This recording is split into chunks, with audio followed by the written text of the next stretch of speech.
Улуу ата мекендик согуштун ардагерлерине арналган ыр саптары.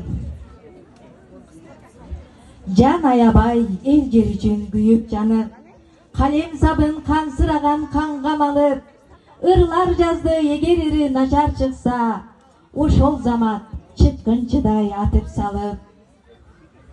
Жеңиш болбосо өлүм болуп кырдаал, керек кезде кыргызымда баатыр ырлар, жүрөгүнө тийген октон жайчы мисал, кан агызбай ыр агызган жакшы акындар. Ошол ырлар жомоктогун жокер окшоп, жарадарга жанын берип күчүн топтоп, манас болуп кайраттарга кайрат кошуп, эне болуп угулдарын алга коштук. Биздикине мейли күндүз мейли таңда, от жаңылса ошол ырлар ошол жанга, канын берип жанын берип, керек кезде октон күчтүү ок болушкан ат шарга.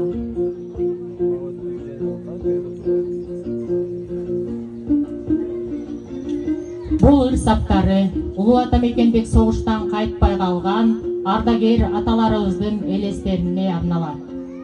Аталарым, агаларым, баатырларым, ок тиет, башыңды кат, жашын, сен эмне ата-энеңе кучак жазбай, муп-муздак пулеметко төшүң жаздың.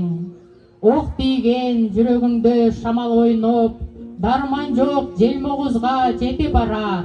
Куладың апакем деп, мекеним деп, кадалчу окту төшүң тосуп калар. Өлбөчү аталары